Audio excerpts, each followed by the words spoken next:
The MoneroTopia Price Report segment is sponsored by Exolix, a privacy-focused, non-custodial instant crypto exchange. Go to exolix.com to enjoy secure and completely anonymous swaps with no KYC or sign-up.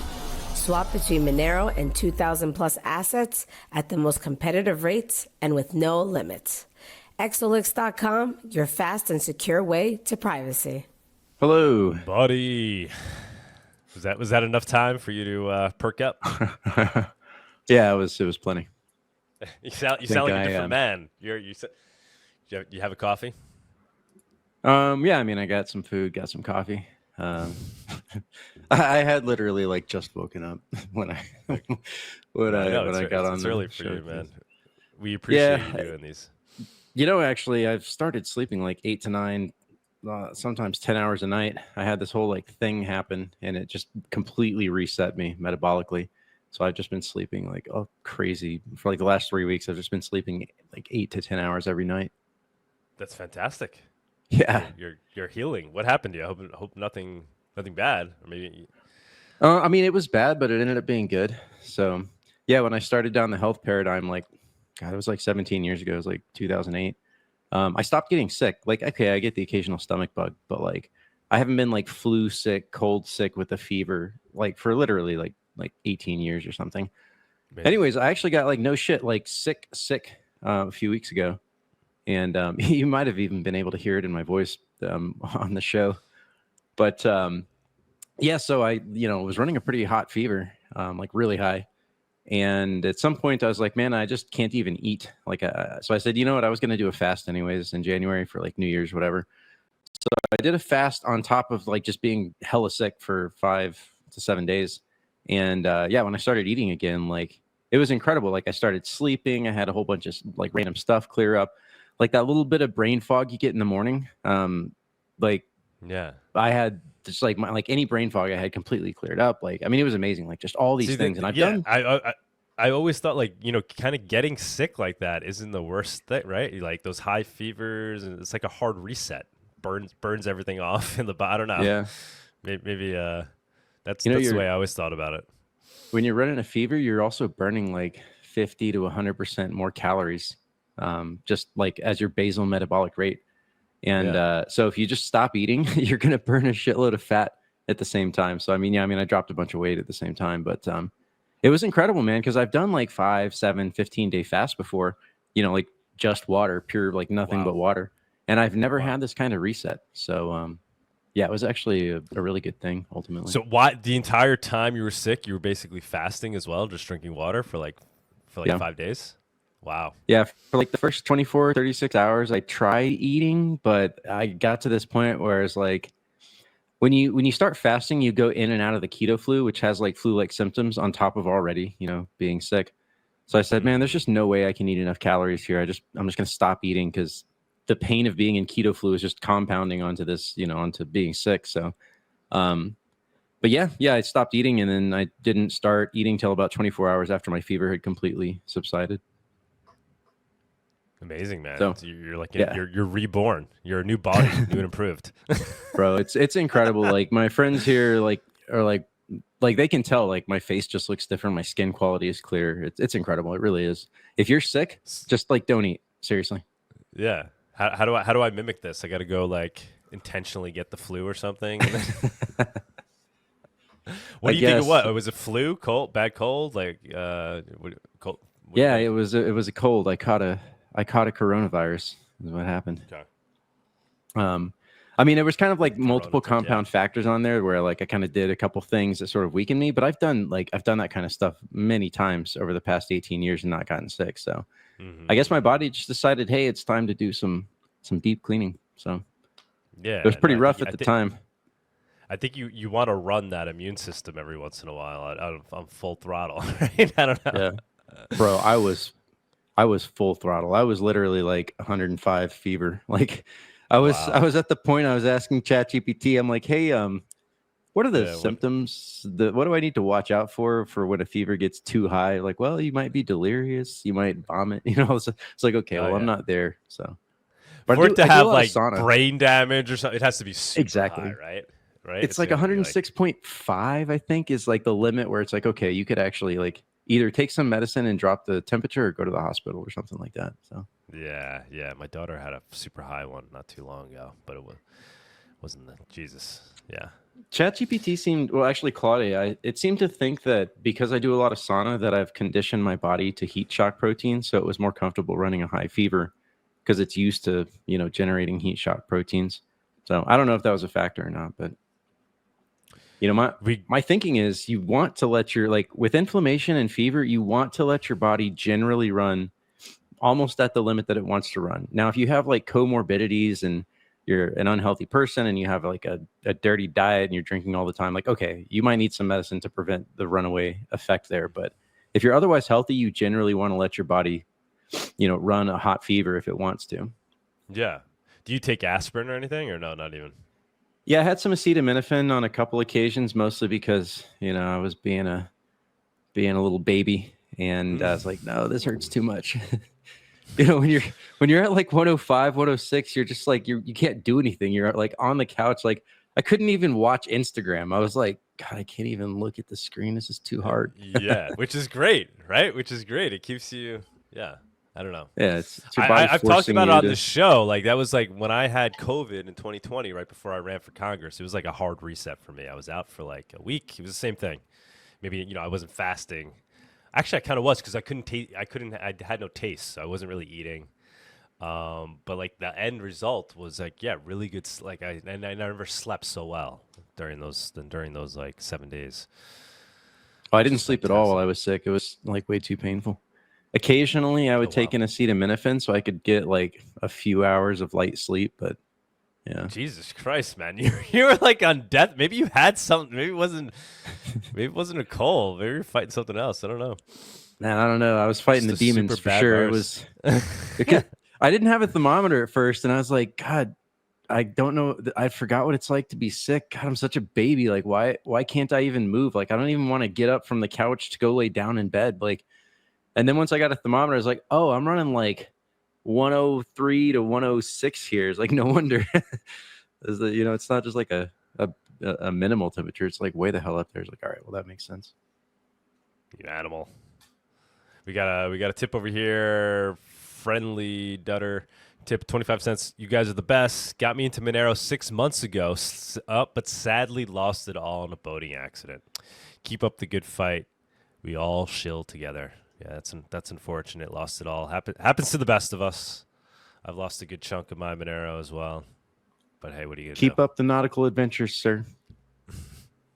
All right, buddy. Yeah, if you want to get into it, go for it. Let's do it. Are you at the People's Reset by the? I mean, did you go at all to that? No, I didn't end up going to it. Okay, I guess with the sickness and whatnot. Yeah. Yeah, I mean, I'm definitely like fully recovered and everything, but it was kind of like I felt like life sort of handed me a gift, and I was like, okay, I'm not gonna I'm still after a 5-day fast and a sickness like this, for the next like 2 to 4 weeks, at least 2 to 4 weeks, your body is doing a lot of recovery. So I said, no, I'm not going to go out and end up drinking and eating restaurant food. I'm just going to do the sign of the cross and sit here and be good for the next 4 weeks at least. Nice, man. So we're getting peak body right now. Hopefully. I mean, I'd like to say that, but we'll see how this price report goes, if I have any good insights or not. To the moon. All right, brother. Take it away. All right. I think I'm sharing my screen now. So let's take a look at the Monero chart. It's funny. Tux, you were talking earlier about, you said compared to its own price history, Monero is doing quite well. And, we can actually look at that in a very rigorous manner, in a statistical manner, by using Z-scores, which compare Monero's, how it's been running in terms of moving average and moving standard deviation, and say, how has Monero been performing relative to its own price history? So that's why we look at Z-scores, and that's what we're looking at right here, right? These are all the, generally speaking, the cryptocurrencies. And yeah, you can see that much like my temperature a few weeks ago, Monero has been running hot for really the past 2 weeks. We've been at the sort of top of the list, right? We've been running somewhere between 1 and 4 standard deviations above our basically 365-day moving average and moving standard deviation history. So yeah, that's pretty cool. Let's go ahead and take a look at the actual US dollar price, because these scores, they oscillate around zero over the long term. And yeah, we like we talked about last week, this is looking pretty bullish. I'm really liking the way the structure has played out here. You hit the top, these very long-term standard moving deviation bands, sort of oscillate between them, and we're already breaking, right? Remember, I said we didn't necessarily have to break immediately. We could hypothetically come back down here, do a little bit of this, and it could take some time to break, but we are already setting new, man, these are the highest levels we've been at in like 3 years or something. Let's just go to the weekly to make that easier to see. Yeah, so you can kind of see in a much more fuzzy sense, you can see these long-term standard deviation bands right here. That's a badly drawn line right here. Yeah, okay. So yeah, you'll notice that we haven't been at this level since, let's drop a horizontal line, since April of 2022. That was the last time that we've been at $243, it appears, currently sitting at 237. So yeah, things are looking pretty good. And right now, I would want to tell you guys, I would want to claim that we are effectively going to end up right here. We're going to end up bumping up against the bottom of this line. And if we have any luck, and if we have a lot of people coming into the ecosystem and whatnot, then we will end up breaking this line, right? We'll end up breaking $500. I think it's all just almost completely dependent on how much traction we get with the general ecosystem. As you guys said, we've been on bigger podcasts. More and more people with larger and larger audiences are starting to take note. Now we have Ross being free.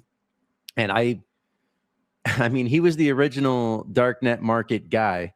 And so it's really, really difficult to think that he's not going to take a look at the ecosystem, realize that the darknet markets have all dropped Bitcoin and gone to Monero, and then say, yeah, if I was running a darknet market today, if I did it, for those of you who know the reference, if I did it, here's how I would do it, right? It's hard to imagine that he wouldn't say that, yeah, Monero is the choice for secure cryptocurrency private operations. And that's gonna smash a whole bunch of attention onto Monero with just by Ross saying something like that. I think that's coming. Who knows when it's coming? Maybe soon as Porkfest. Again, we're not trying to squeeze the dude to get that statement out of him. We want him to just say it on his own, right? We don't want to like tee him up for that. I would love to hear him just offer that on his own. So anyways, that's just kind of my personal thinking right there in terms of like the social fabric of where we are for Monero and how you integrate that into some of this technical analysis and the kinds of levels that we're looking at and can expect. For the moment, I don't want everyone to get their hopes up too crazy much. As you can see, let's go ahead and delete this line, this yellow line. As you can see with the standard deviations here on the blue, right? So we're looking at these guys right here at the very, very tippity top. Those are already starting to upslope just ever so slightly. So, that's really kind of our next level, right? Somewhere in this area, if we were going to be like really bullish in the near term future, that would be sort of the area that you'd be looking at, right? So for about the next 6 months, let's just say, right?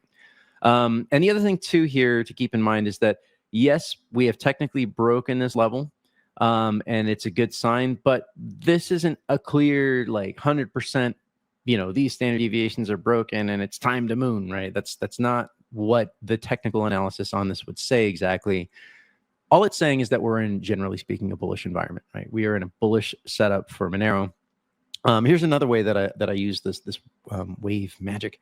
We have long-term standard deviation bands, these blue bands, and then we also have the shorter term ones that are curling up. And I call these short term, but they're actually, they're shorter than the longer term standard deviation bands, shorter by about, let's just say, let's just call it a year, right? We've got about 2 years here of the near term bands. We've got about 3 years, maybe even 4 years, almost 4 years on these upper bands. Anyways, okay, the point is that what you have are these two bands, and as Monero's price goes up, if it goes up, right, you're going to see these start to curl up too.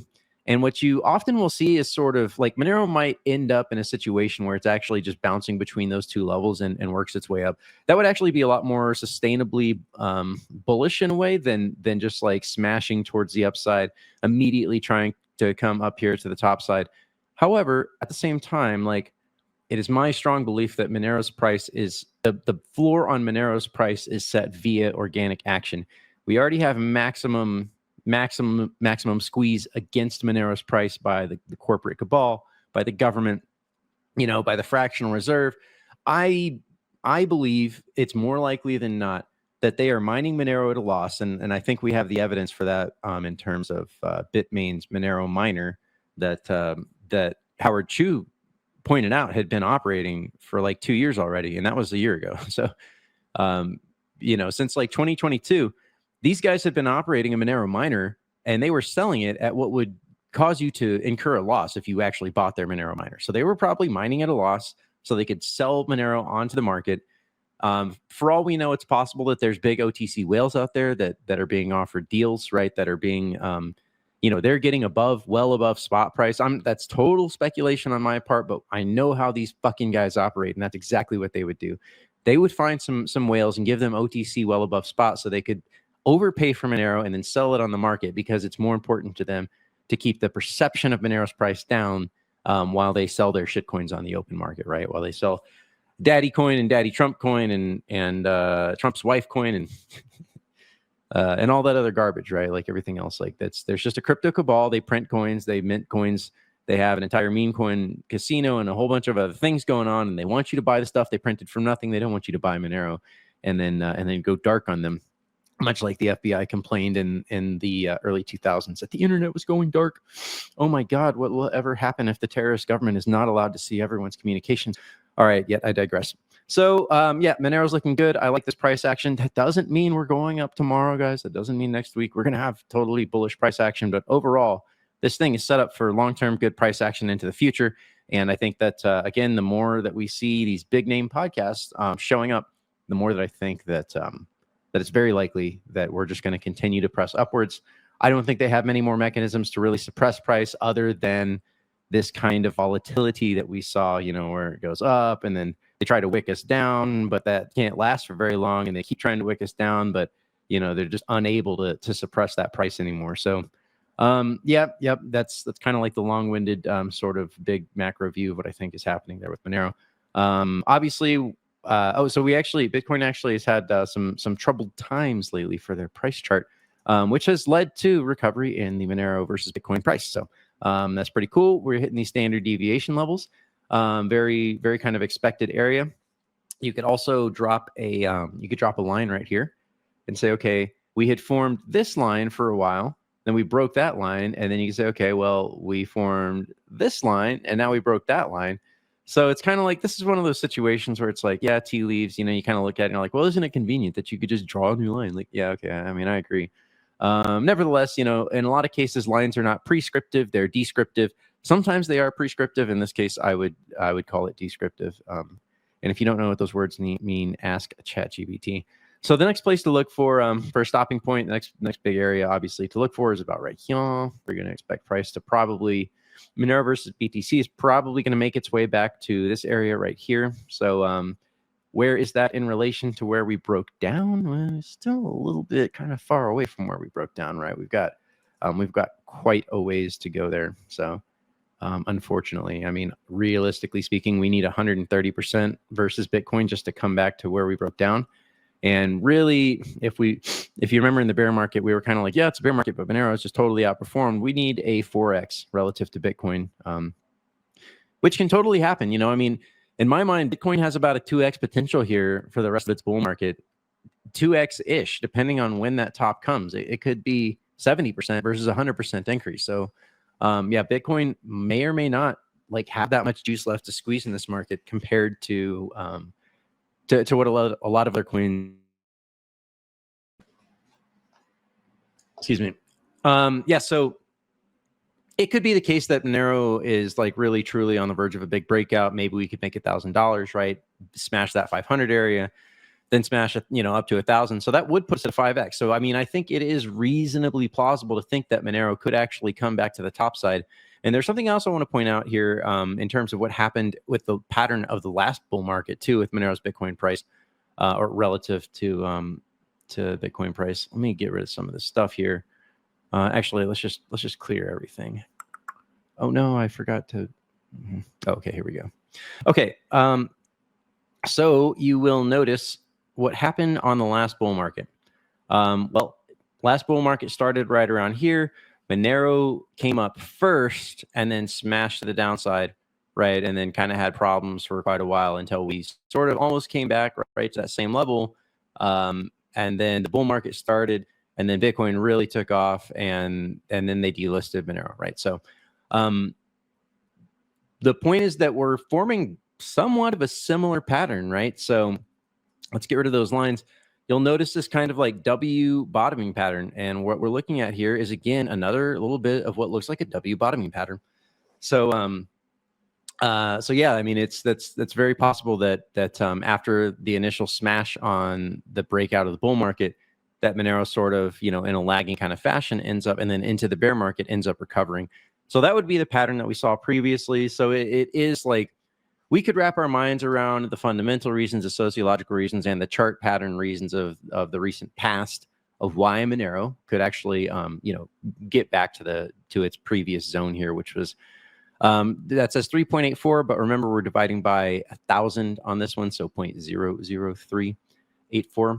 So it's basically we're looking at like right here. This is 0.5% of Bitcoin's market cap if we come to this area, and then 10 equals 1% of Bitcoin's market cap. I know that's a little bit weird. I'm sorry, guys, but that's just like, there's an artifact in my stupid wave magic scripts that have kind of made a multiplier necessary. So you'll see here that I'm multiplying by 1,000.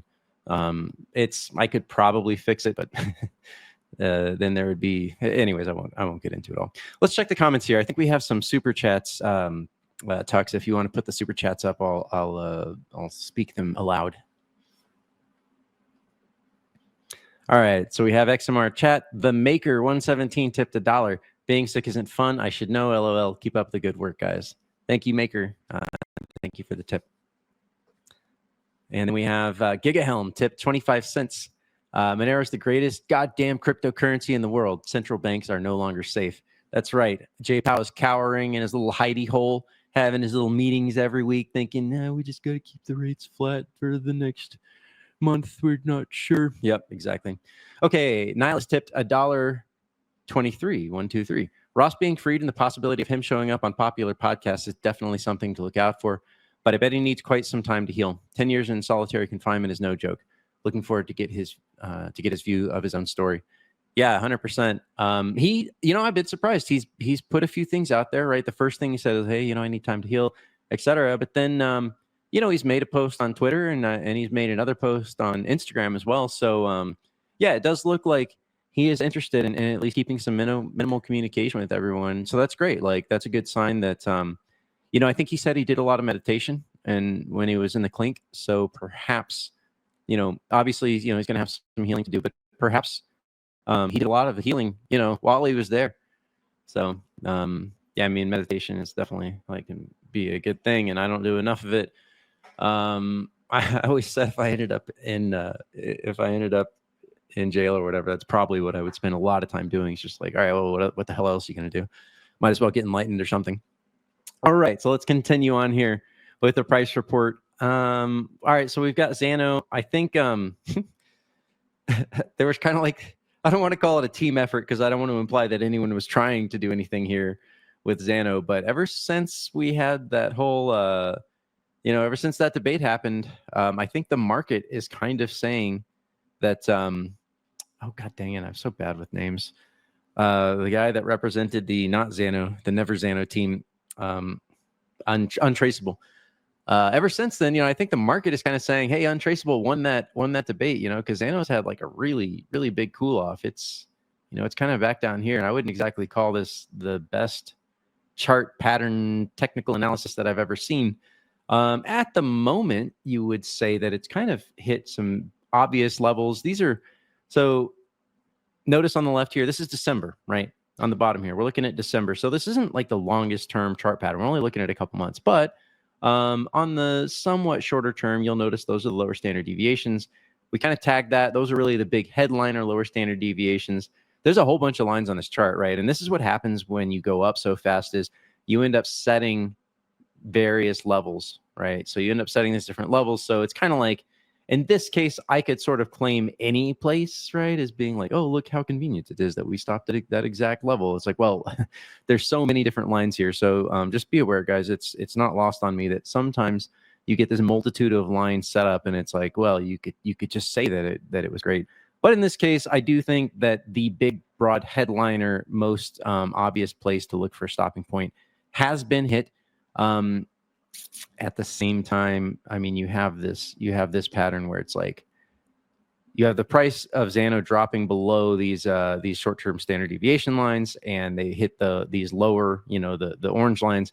And now you've got this situation where, I mean, this would be a common pattern to see, where you oscillate between them for a second. So in Monero's case, we were looking at the exact reverse, right? Monero has the same kind of pattern in the upper standard deviation bands where it looks like this thing could actually ride those to victory and glory. But in the case of Xano, it looks like there could be problems in the near term for their price. You could swing the trade this thing towards the upside at some point.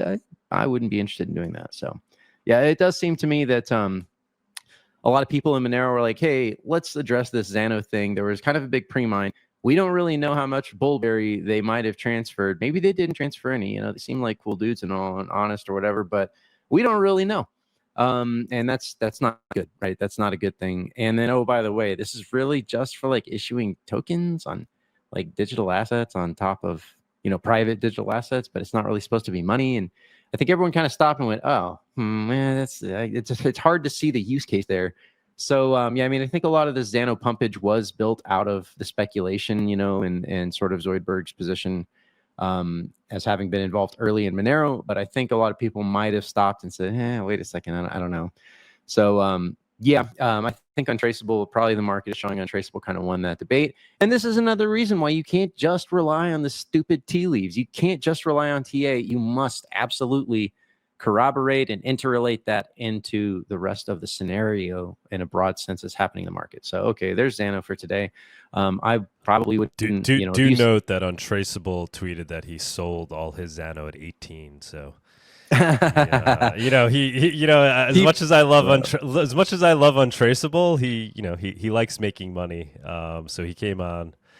He drove the prices Xano down, sold the top. He made the top, and I'm sure he's picking. I'm not sure, but maybe he's picking up more at the bottom again, and we'll look the other way until it tops again, and be careful of what you guys are watching. Do as you do, but realize everybody is pumping and dumping out here. Yeah, people have agendas for sure. I can't speak to Untraceable's agenda. I don't really know that much about him. So yeah, maybe he'll issue another Dogecoin on Xano and then start pumping that. Whatever. I'm honestly. Well, I saw he was like then he's talking about Grin, right? So that seems like that was like the next pump because Grin was ignored for a very long time, right? And then all of a sudden, hey, everybody look at Grin. Maybe that's the right. So I'm seeing a little pump there. Unfortunately, okay. I don't participate in these things. I just if people pay me in it, I'll hold it. But yeah, I don't know. Maybe bring up Grin because I do hear like that. I sense that's the thing that they're trying to pump right now. So you want to help them pump Grin? Sure. I'm just joshing, bro. Yeah, I'm just curious Crypto. If they are. I'm not seeing Grin. Where the Grin USDT? All right, we have Gate.io, BitGet. Oh, I guess we only have one place. That's Gate. Why is Grin not traded on more exchanges? It's been around for a long time. Why the hell wouldn't it be more prevalent? Oh wow, look at this chart. All right, let's go to a little bit longer time frame. Let's go to the. I mean, Grin has a huge supply too, right? Oh, is it one of these coins that just like issues shitloads of supply?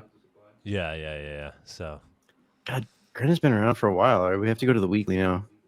I always want to get the bird's eye view. All right, this is horrible. This is a horrible chart. I do. You look like you're about. You look like you're about to start forming a bottoming pattern here. You're kind of like, hey, there's a really big W bottoming pattern.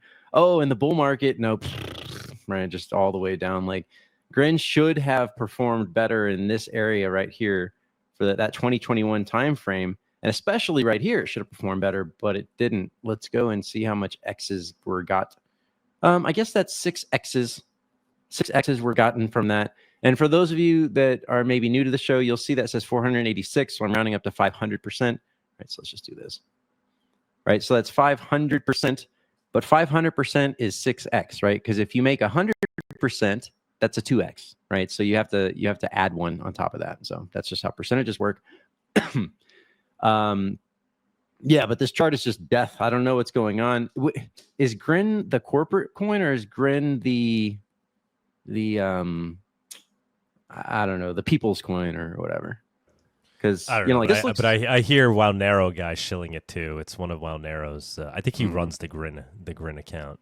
Oh my fucking god! Of course. All right. Beware. You know what? I don't even want to beware. So it's the purest of pure. Monero and Grin, the most pure cryptos of all.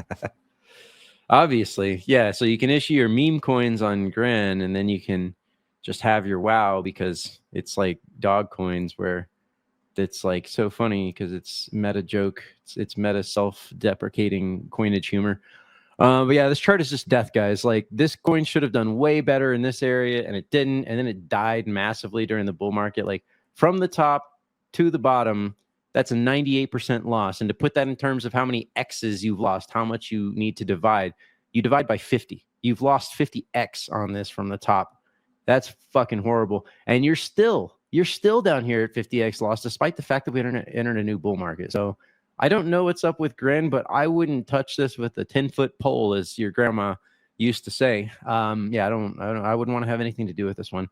I would be curious, because there's Grin and Beam, and they were both Wimble Harry Potter coins. One of them was like the corporate Zcash of Harry Potter coins, and then the other was like the people's Harry Potter coin of Wimble. But I don't know which one is which. So whatever. Yeah, I wouldn't touch that. Just like I wouldn't touch Darrow. Darrow continues to break down. Looks like garbage.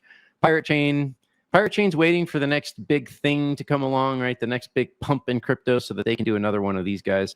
Low liquidity. There's still some Jeff Berwick and anarcho-capitalists out there waiting for their moment for Pirate to shine back to glory.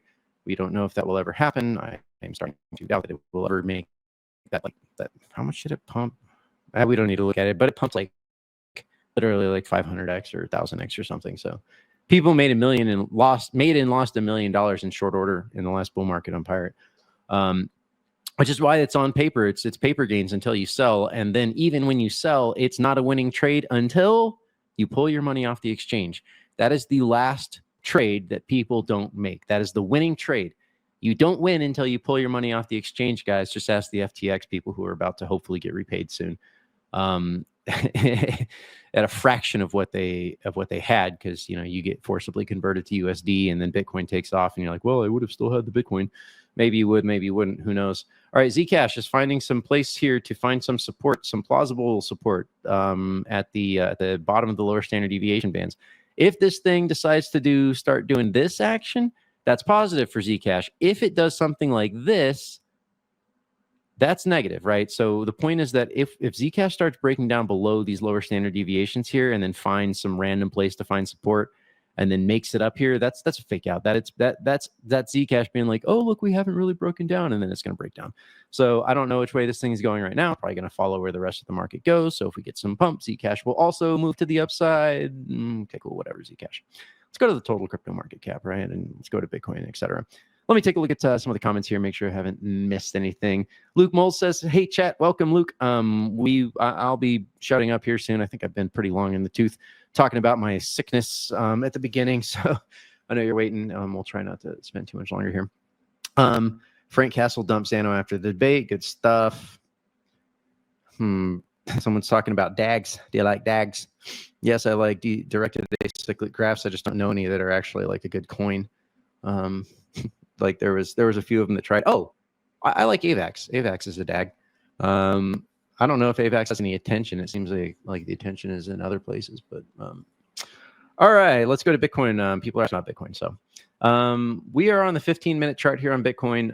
Bitcoin has been having interesting price action. Let's go to the daily here. Again, take your bird's eye view. Get a broad understanding of where the market is at and where you're at in the cycle, etc., and then drop into the smaller time frame. So with that in mind, you'll notice, hell, let's just go to the weekly. I guess at the risk of actually being even longer than we've been. So at the weekly here, right, that was the bottom of the bull market. This line right here, this white line has just been magic. This is now kind of a prescriptive line in a lot of ways, because probably a lot of people draw the same line, meaning that we make it true. We believe it into truth. It becomes true because we did the, I don't know, the eclectic Egyptian woo magic and whatnot. That makes it true, right? So yeah, that line is very descriptive. Very it's both at this point, descriptive and prescriptive. So in other words, the market's going to tend to obey this line, this uptrend line, for a while, probably a while longer, until it doesn't. Anyways, but the point is that, yeah, stopped out right here. That's the weekly. Let's go to the daily. We've just been flat basically for really the last couple months. And this is just the way Bitcoin price has behaved for really since the bottom. You go up a lot, you find some place, usually some obvious place to stop, take a break, and then you just trend sideways and you chop sideways until you get the next uber ultra mega breakout, to where you start moving towards the upside in a significant manner. Let's go to the 4-hour chart, and we can look at some wave magic on the more near term and understand what we're looking at. So yeah, this is one of those scenarios where, we said, hey, we're going to be capped by this area here for a period of time, right? The upper lower standard deviations. It started getting bullish, right? Bitcoin started getting bullish, and it still is, right? So it came down like it was trying to get out of these upper standard deviation bands. And then it had a drop off where it hit exactly at the moving average, the local near-term moving average cluster. And then we're still back up in here, but it's like Bitcoin is still having problems getting it up, right? I don't know what the deal is here, but maybe Bitcoin got sick or something. So yeah, we've got these lower standard deviation bands that are starting to curl up. We still, this is still overall a bullish chart, but you really wanted to see this thing break out a little bit sooner. The way that Bitcoin's price performs, it likes to languish, it likes to fake out. It's one of the, it's one of the big liquidity coins. It's on everybody's radar. You got BlackRock and the big finance bros involved now. So what's happening with this chart is they have actual, I'm a statistics bro, but they have actual PhD genius level statistics, and they pay these guys millions of dollars a year to find signal in charts. And now that Bitcoin is hardcore on the stock market, as an actual ETF spot asset, you can bet your assets that that they are in fact employing these very competent mathematicians to find any little signal in this whole chart that they can, so that they can extract and exploit it, right? If people like to buy at 9 a.m. on a Monday, or let's just say it's at 8 p.m. on a Friday because they just got their paycheck, they're going to find that and they're going to exploit it, right? So they're going to buy just before everybody else buys. And then they're going to find out when people like to sell, right? They're going to extract every little bit of value that they can. And this is actually the market becoming efficient, believe it or not, because when there is signal in the market, that's a sign of an inefficient market, and it means that you can leverage it and take advantage of it. And this is why I say technical analysis does work, and specifically statistical analysis works better than everything, because if you can prove with your p-values and a whole bunch of other stuff in your residual standard error, whatever kind of statistical tools you're using, if you can prove that there is a signal there, you can extract value from it. And that's the whole point of doing TA and doing, in the bro sense, you draw the lines, you do the TA. At the very advanced level, you do really crazy mathematics that I don't understand, right? But they extract value. The markets become efficient as those signals disappear, because they leverage them for everything they can. So that could be part of the reason why you get these weird things, like where Bitcoin price starts to look very bullish, and then it has these weird, dips, and then it looks like, oh, okay, well, it's going to go sideways. This thing's probably going to break out towards the upside, guys. I don't know when, but it's coming.